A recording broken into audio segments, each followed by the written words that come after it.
You cannot tell kids what to do. They will refuse. Whatever it is you tell them, they'll do the opposite. Some more than others, but it's just human nature. And so as a parent and as a teacher of string players, I know that what I need to do is to encourage them to follow their North Star, to just find what you love, find what it is that you love about music, find out what it is that you love about life, people, a partner, whatever that is. It's not Yeah, going to be what I yeah, think it should be. It's going to be what yeah. you think. It's going to be what works for you because of the type of person you are. And if you want them to be happy, if you love someone, set them free, you That's know? right. It's really difficult, but that's what being a parent is all about. Welcome to The Climb, where I help Christian men live fully, lead boldly, and leave a legacy that matters. I'm your host, Teko Bailey, husband, father, life coach, and your guide in the climb. Whether you're navigating fatherhood, building a business, or simply longing to live more purpose, this is a space to rise.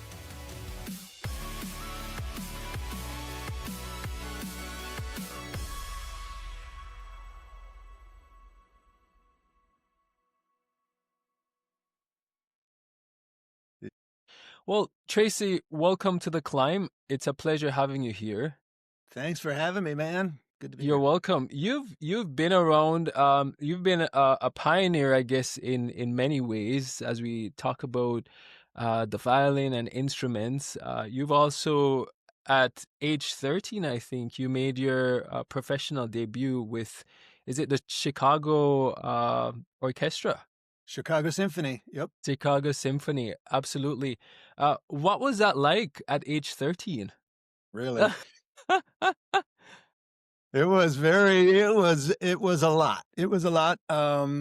It was a hard piece that I was playing that I was just sort of barely able to Y- do. So it was a reach. It was a stretch for me. I was just a kid, obviously, Yeah. and it was a real symphony in a big, like, Carnegie Hall, Wow. kind of place, orchestra hall. Exactly. I mean, at age 13, playing in Carnegie Hall, I think that's everybody's dream at some point if you're in the music world. Clearly, you're gifted in that area. What was your upbringing like to exposure to music? How did you get there? Where did it all begin? Well, that's a good question and a deep one, as, you probably Yes. anticipate, because, of course, I did not get there as a 13-year-old by myself. Yes. Literally, I did not get there by myself. My parents were very supportive of my music. My dad used to drive me every Saturday from where we lived in Beloit, Wisconsin, which is just sort of on the Wisconsin-Illinois border, but about 2 hours from Chicago. He researched the best violin teacher he could find for me, and turns out it was all the way in Chicago. Wow. And he was so dedicated to this idea of nurturing my music because I suppose I must have had, exhibited some sort of talent, at least enough for him to want to fan the flames, Come that he on. would drive 2 hours every Saturday, sit there during my lesson, pay attention and take notes, and then drive 2 hours home. And we did this every Saturday for a number of years, from the time I was about 10, actually until I went to college there when I was 16. S- Wow. So this was right in the middle of that. And yeah, and and he did find an amazing teacher for me who is one of the most important people in my musical life. He really taught me how to practice, Yes. which is such an important gift that a teacher can give a student. It's one thing for a teacher, as a teacher myself, one thing to teach somebody how to do something, but when you teach somebody how to fish, it's, different from providing them with a fish, That's right. as they say. So that's what he did. He taught me how to teach myself. And then his assistant, after he died, right around the time I did those concerts, and his assistant then took on that mantle and kept teaching me in that tradition. So I was very lucky to have mentors and teachers like that. Wonderful. You've popped up in many places. I was recently watching your Tiny Desk show and thought that was just fantastic. But Well, thank before we jump into that, you have done some significant things with the violin, which I've never quite heard of or seen before. Tell me a little bit about that. What inspired you to wanting to express this instrument in the way that you have and sort of give new ears to what type of music could come from this instrument? I love it. It's quite phenomenal what I see you doing with the violin, and I guess your technique, is it called strum-bowing? Yes. Tell me a little bit about what inspired that shift with the instrument. You've done classical music, you've explored that world and others. What inspired you to navigate that instrument and, in a sense, redesign it the way that you have? Yeah. Well, thank you very much for those kind words. First, for people, most people who won't be familiar with me and my work, one of the things I've done is create a 6-string electric violin, which didn't exist before that, which was something I started doing in the 1980s, a long time ago, and which is an instrument that's almost like a hybrid between a violin and a guitar, a little bit. Yes. It's got 2 lower strings so that it has the range of a guitar, goes down as low as a guitar, and played through amplification and all that kind of thing. It's a solid body or a semi-solid instrument, so it really can be used like a guitar. And the reason I did that was because I felt this need for somebody to do with the acoustic violin what they had done with the acoustic guitar. Mm, To create an electric guitar is really a new instrument. I mean, it's yeah. obviously related to an acoustic guitar. If you can play one, you can Yeah. play the other, but it's the possibilities of an electric guitar, especially as people started discovering what it could do, people like Jimi Hendrix and, Carlos Yeah. Santana and all that, That's right. figuring out all of the differences that an electric guitar could do that was different from folk guitar or classical guitar, and great, Yes. classical guitar players, Andre Segovia and people like that. So it was a very different instrument designed to do different things. And what impelled the creation of that instrument was the fact that people wanted to play contemporary music that was different Mm, from the other music. They want to play rock and roll yes. specifically, Yeah.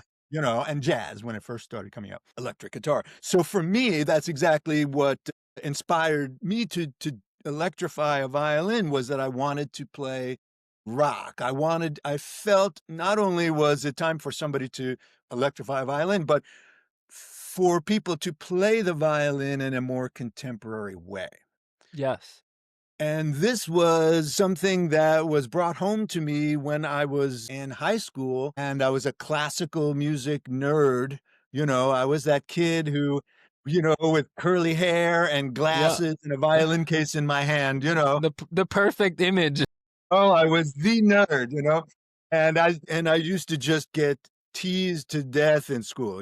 And I loved all of this classical music that I was so fortunate that my parents exposed me to, and all these violin concertos by Tchaikovsky and Sibelius and all these wonderful pieces, but my friends had no idea what a Sibelius was. They're like, "Who is Ah. that?" I have no idea.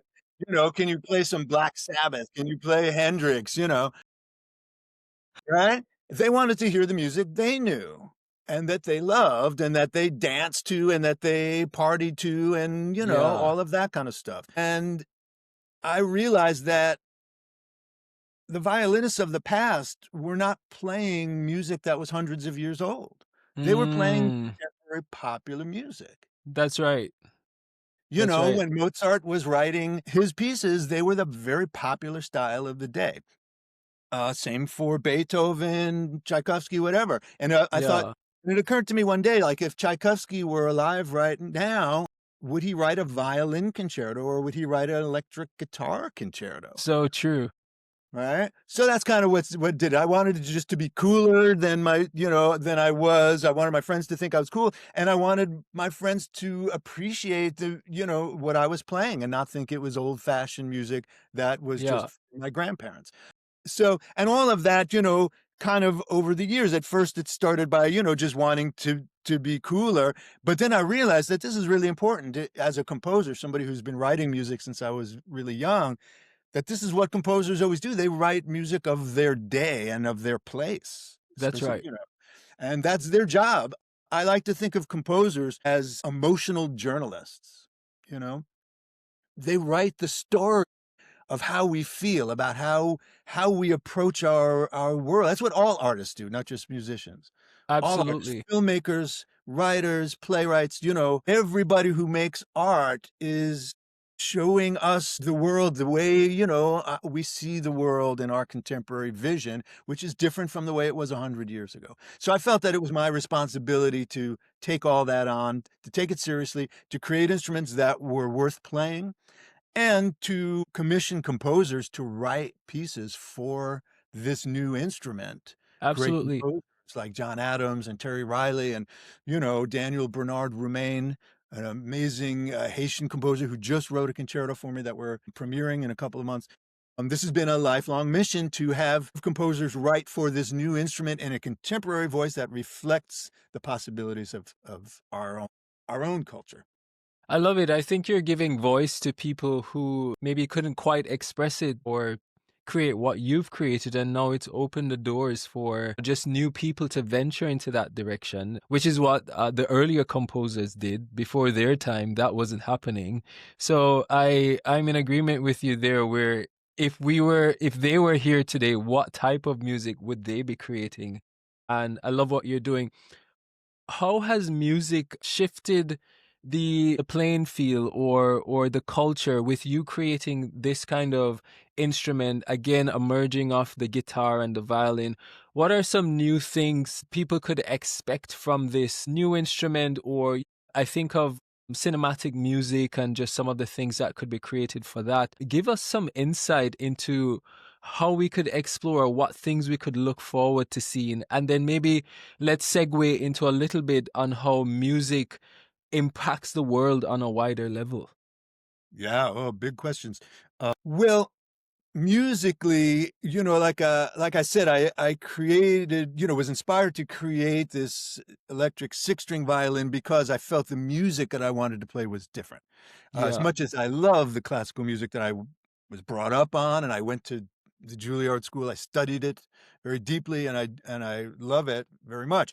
But I wanted to play music of my own time and place, culture, music that not only is this instrument new, but the technique for playing it is new. yes. And that's what after doing this for, 30 years, I wrote some books about it and teaching this method. I started figuring out how I'm doing what I'm doing because people were asking me, well, what are you doing there? And I'm like, I don't know. I'm just trying to sound like a guitar. Because for years, all I was doing was imitating guitars. Yeah, Just totally trying to do what a guitar could do and trying to prove to the world that an electric violin could do everything an electric guitar could do. That was that's my right. goal when I started, having rock bands and being the lead singer and lead player of my rock band. And after a while, I started realizing, oh, I'm actually doing some things that they didn't teach me at Juilliard. Yes. I'm doing stuff that only guitar players do, string players don't do. And one of those things is this strum-bowing, this idea of keeping time with your hands strumming, which is just something that string players never do. It just doesn't come up. There's something called ghost notes, which is basically when you're sort of not really making sounds, you're just moving your hand, but you're sort of making these muted kind of Yeah, notes. You hear it all the time on guitars, but you never hear it in classical music. So for string players, when we move the bow, we're supposed to hear what's happening. We're never moving the bow and just to keep time. So that's right. that was a huge shift. And so the kind of music that I started really focusing on is groove-based music on on strings, on violins and violas, cellos, which is totally possible, but just not the way we were ever taught. We're taught in a melodic Exactly. way rather than a rhythmic way. So not Exactly. to get too deep into the weeds about all of that, but that's how the music is different. And of course, playing with distortion, playing with effects, and playing rock and roll riffs, power chords, and all of the characteristics of rock and roll musically.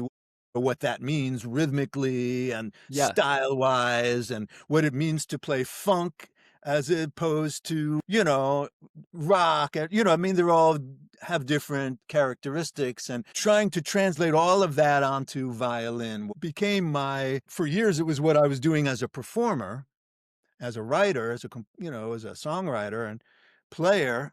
And then it became what I was, trying to figure out how to teach in a Yeah. way that was accessible to classical string players. Yeah. I think the closest I've seen to what you're doing, and not quite the same, I can't remember his name, a guy from, if I'm correct, the Congo. He plays the cello. And I just bumped into his things on Instagram, and exactly what you're saying. He's just beating that cello and making sounds from it that naturally a cellist would not do. And I'm just like, wow, this is just some Exactly. fantastic song, because again, he's playing by rhythm and just all of that feel and putting new expression to the music. And I love when I see that, because instruments and of course the player, um there's a whole new world that hasn't fully been explored yet. And I like what I see new artists and people like yourself are doing. As you went through your music career, was there a time that you had to navigate a difficult season? And if so, what was that like for you? How did music maybe help you during that journey? Yeah, for sure. I just want to amplify one thing on what you just said a moment ago Yes. about the cellist. One of the things that I felt very deeply, in fact, I wrote about it on the liner notes, and not that anybody reads liner notes anymore, from my last record, but what I wanted to play the violin as if it was being played by somebody who had never heard anybody play a violin before. Yes. Like a kid just suddenly found this thing and just like, "Oh, what do you do with this? Do you bang on it? Do you scrape Yeah. on it? How do what can it do?" And to try to Yeah. approach it with almost like, infant eyes, like, Mm. I'm just seeing this for the first time. What can we do with this? So that was, that kind of freshness that that you're talking about with the cellist. That was definitely front and center of like, how can we approach this without any of the baggage that I have, I call it baggage, but training, Yeah. classical training. Yeah. I joke I'm a recovering classical, but there's a lot of stuff that comes with that keeps you from thinking freely sometimes. Yes. But anyway, The approach you talk about, I even think of young children, and there's a term, I can't remember the wording, it's slipping me right now, but as you allow the child to explore, you would see, I think, where was this from? Germany or somewhere in Europe. It's not Waldorf, it's the other type of learning. But you allow the child to explore, and then you see how they learn. yes, And I think that approach has never really been applied, well, not in my experience, to music. And I think there is very much some merit to that, and just seeing what could come of what people have could produce through music that we've not heard before, because it's usually formal training through classical music, and that's usually the foundation. yes. I think I read the same article about a kindergarten. It might have been in Scandinavia or something like that. And this was just a couple of months ago, and I have to tell you, it confirmed in me things that I felt as a teacher, and really has realigned my teaching very strongly, because their whole point of the article was to not praise the student for doing a good job. Like, "Oh, you Mm, did that really well." yes, yes, Never to make this judgment of whether something was good or bad, yeah, but just to observe what they were doing and to say things like what I see what you're doing here. You did this and you did that. And look what you did absolutely. here. And just by observing, you are opening them to explore and to have freedom. And as soon as you tell them that something is good, they're thinking, well, I better keep doing this because that's Because bad. that one is exactly. And that puts that kills the artistic Well, freedom. I'm in that spot right now because my boys recently started playing the cello, and one is 8 and one is 6. And that's something I'm realizing. They both play and learn differently. You know, one will just literally focus on the notes, and he's Like if he's locked in, he's just playing, and I'm like, how do you do this? Like it's not like they've been playing for a long time, but it's just his way of learning. While the other one, I would say he's more auditory. He's listening to the sound, he's listening to the rhythm, and he's trying to catch his own timing and just be like, oh, if I do this, then this equals to that, even though he's doing it differently. And then so I'm noticing, okay, maybe you boys have to have practice together and then practice separately. And so when they practice separately, I realize your style is different from his style. And then sometimes they clash when they come together, but they have to learn how to work together as well. But I absolutely agree with you. There are new expressions to music that if we allow the individual, or especially the child, because when you're an adult, you already have some preconceived notions of what should and shouldn't be, especially if you've had training before and then you're going to apply it now. It's hard to break out of that pattern. Yes. So it really requires a huge mental shift to do something like that.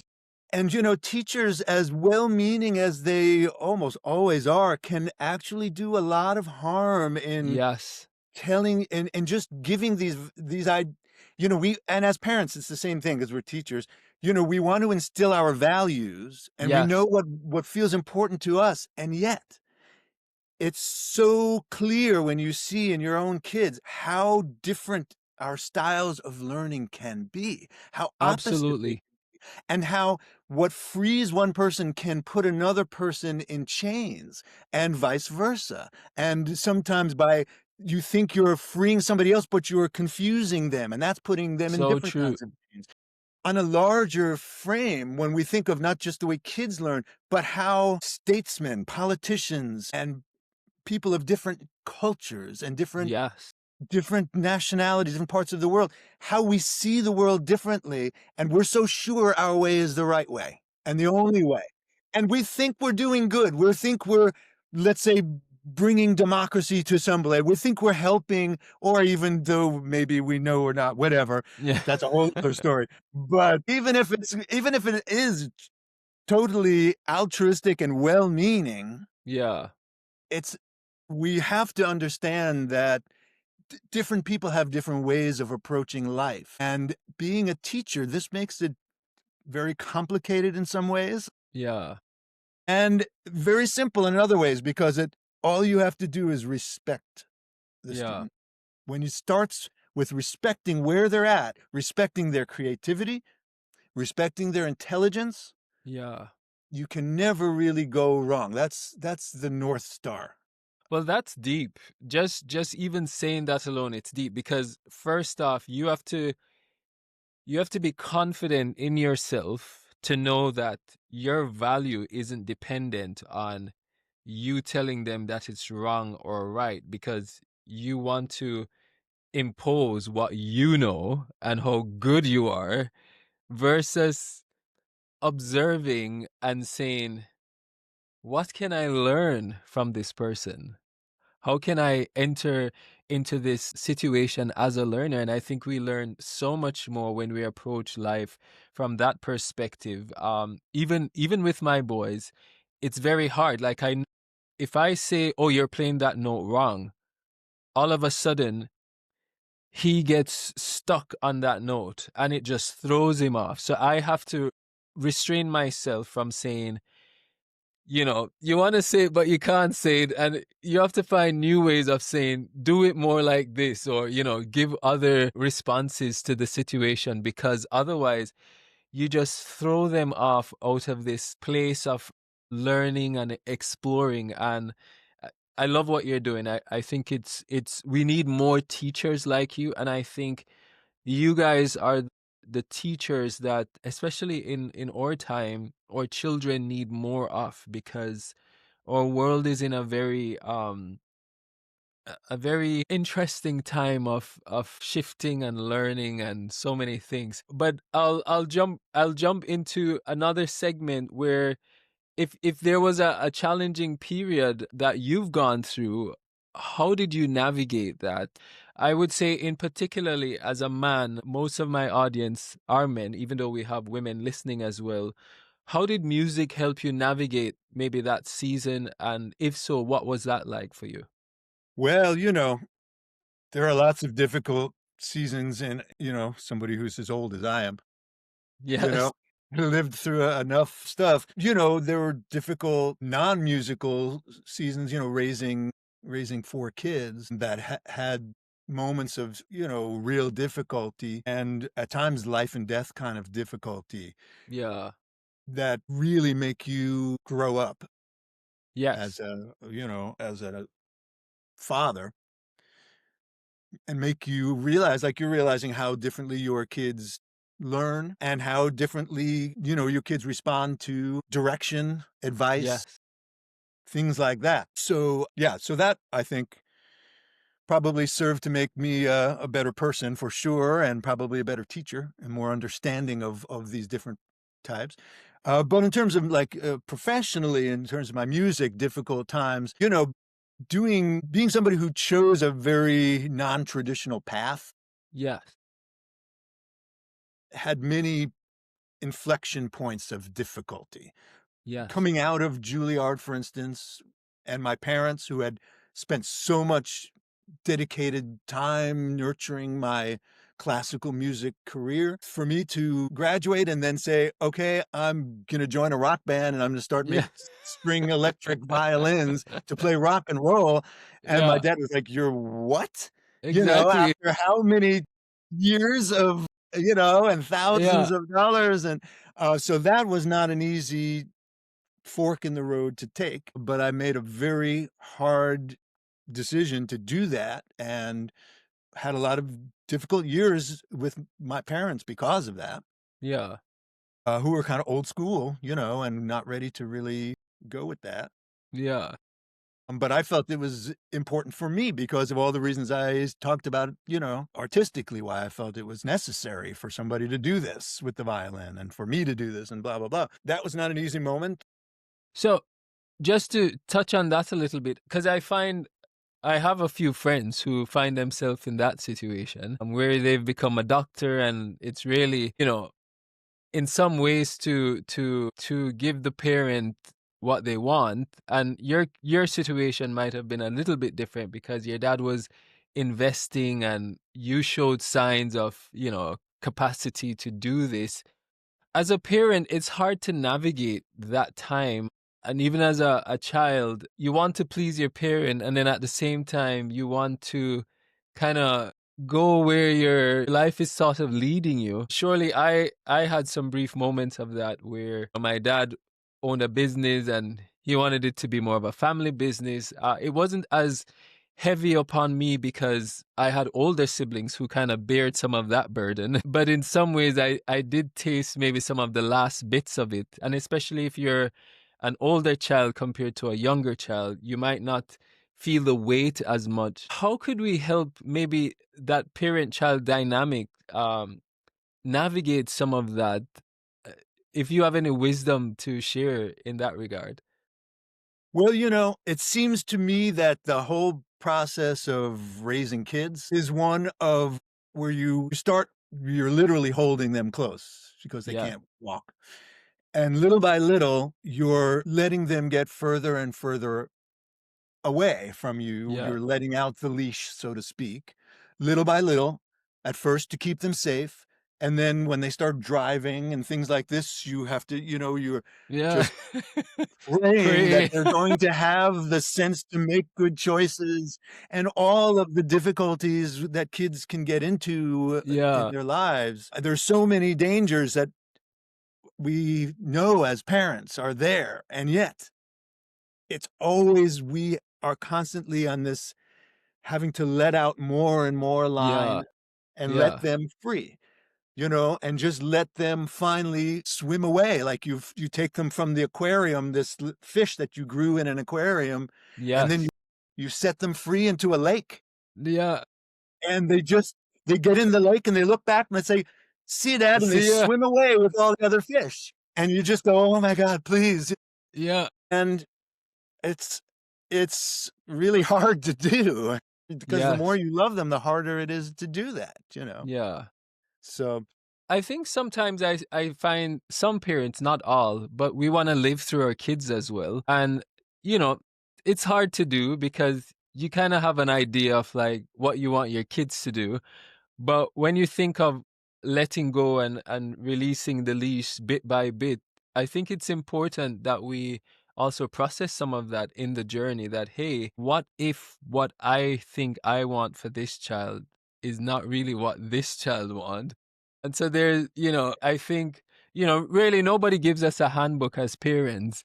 And that's part of the challenge. And I think, especially for fathers, it's one of those areas that we wrestle with in terms of what we want our families to look like or be. And therefore, I think sometimes there's maybe an element of shame that comes with it, where if you think you're known for something or you're creating this expression of who you are and then your child departs from it, maybe can be a bit of a pain point. So here's the big lesson, the big life lesson, if I can try, weigh in with something that's heavy. It's, man, as a musician, you struggle all your life to lose your ego. Mm, It's such an egotistical seeming profession. But as a parent, as a human, the less it can be about you yeah, and the more it can be about somebody else, yeah, the better a person you are going to be.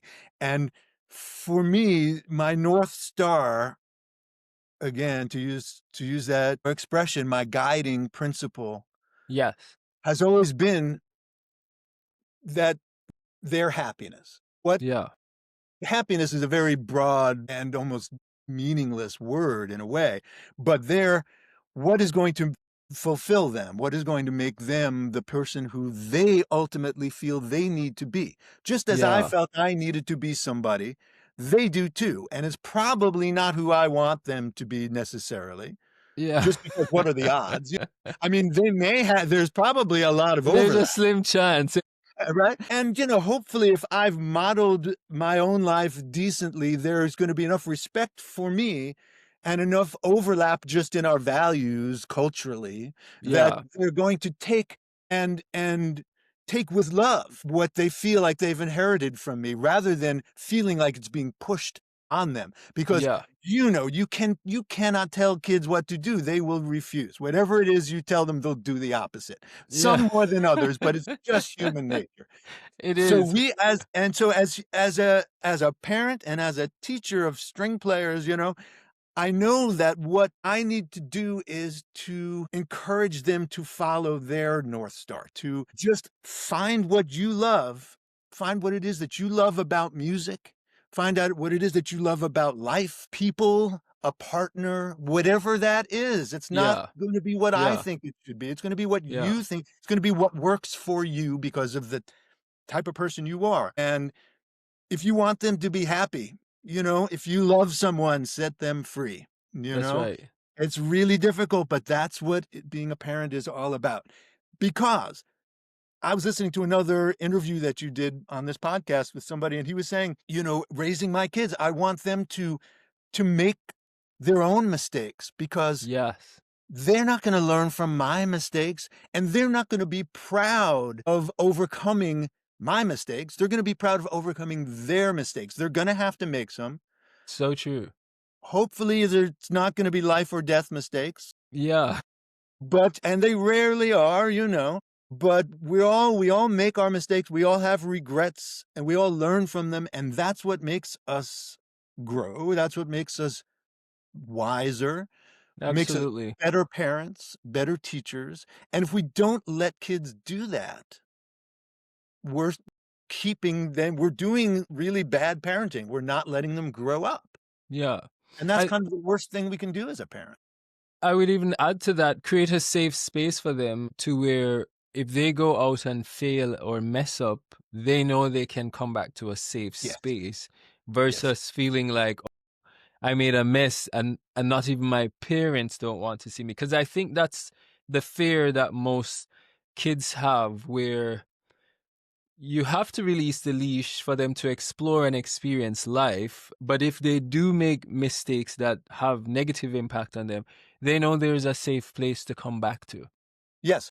It's such an important point because this feeling of shame, like, I don't wanna disappoint I can't tell my parents I don't wanna disappoint Yeah. them. Yeah. is toxic. Yeah. It's toxic. And the only way to fight that is to model making mistakes in front of your kids and to Yes. acknowledge your mistakes. Owning it. Because, Absolutely. that I should not have said that. That's right. I got angry and that was, I should not, I lost. Easier said than done, though. We all do it, but we have the good news is we have Yeah. ample opportunity because Oh, my yeah. God, I make mistakes every day. So there's plenty yeah. of opportunities to own up to mistakes, Tracy, tell me, what's the legacy you want to leave as it relates to music and just your impact on society? Because what you've tapped into, you've really pioneered something new, and I like what you're doing. Thank you. Thank you, man. I think the kind of the short story is that I feel like as much as I owe my career to great teachers and classical technique and all of that kind of stuff, Yeah. I think for string players, the classical technique is very limiting in our current time and place. 100 years ago, it was very empowering. I think now it's old-fashioned and it's outdated, and we need new rules. We need new models, examples of how to play these instruments in a way that is organically part of our own musical culture. Because if we don't, these instruments are going to become extinct. They're going I'm to sure die off. you have a lot of enemies out there too, just by those two statements that you've made. But the funny thing is, most classical string players know this is the case. They just don't know Yes. how to get out of this box. Yeah. Yeah. They all know that it's outdated. It doesn't mean it's meaningless. It Yeah. doesn't mean that it's not worthwhile Yeah. to learn how to play classical music well. Not at all. See, I have to, definitely make that point because I love classical music and there's so much beauty and honorable, discipline there. But it needs to also expand. Well, not to veer too much, what you've said makes me think of history. And I think of a time when there was a certain country or part of the world that was in power during a certain period in history. And so certain types of music were more proliferated or seen as the main type of music, while in other parts of the world, they were just as very, very good music. I think of an instrument, even as the oud, that a good friend of mine plays, and he plays it absolutely lovely. When I think of some of the Eastern music and the sounds of the instruments that come from it, I'm just mesmerized, and I'm like, wow, where are these instruments? Even an instrument, I think it's called the duduk. When you hear it, man, it's just wonderful. So I wonder if it's maybe also exposure that is needed, more exposure in some of these settings, and even major schools that teach certain styles of music to either collaborate with people from other parts of the world to explore and expose these types of music. Yeah, for sure. 100%. The whole, I'm not going to sort of dominance of Western classical musical culture. Yes. This so-called classical music is a very small chunk of the music in the world. Now it's wonderful music, but it's certainly not the only music out there. Yes. And it's not the only way of making music, and those values that became associated with it became very closely associated in particular with strings as opposed to other instruments. And this was a big problem. This is why string playing became sort of arrested development in the early 20th century in the United States and in Europe, whereas instruments like trumpet, trombone, saxophones, instruments that just jumped on the jazz era in the early 20th century, and then rock and roll, and all of these instruments became, saxophone is rock and roll now. It's not just jazz. And that's right. Now, I mean, for the last 60 years, all of those instruments were able to cross and to do, to become part of their contemporary musical culture. But strings didn't. And I think a large part of that is a kind of a racist sort of viewpoint that is dominant in the musical culture. It is. I don't know Or how else to- snobbery, but- or snobbery, if you want to say. Yeah, Aubrey, I mean, yes, there's this wonderful music, but there's baggage that went along with it. And I Yeah, think it's time we acknowledge that. And it's also because I think of the internet and the exposure to the rest of the yeah, world culture, yeah, that this dominance that sort of happened with recorded, 20th century recordings of the great classical music sort of dominated the recording industry, the classical recording industry. And there was a lot of music from India and the Middle East yes, and South America and yes. Asia, all kinds of music that was not I didn't have exposure to when I was growing up, but kids do now. And I Yeah. think we're a much, more informed world in general. And, it's becoming much more of a global village, and it's great for music. All of this intermarriage of different kinds of music, I think is nothing but a positive in For terms of, somebody, absolutely. For somebody who wants to step out and explore, whether it's your style of music or a new type of music compared to what they were brought up into, but they're afraid of doing it, or perhaps have ideas like yours to redesign an instrument, how would you encourage this person to sort of get outside of the box and try? just explore. Just explore stuff. Don't and listen to stuff more than once, because the Yeah. first time you hear something different, it's always going to sound weird to you. Yes.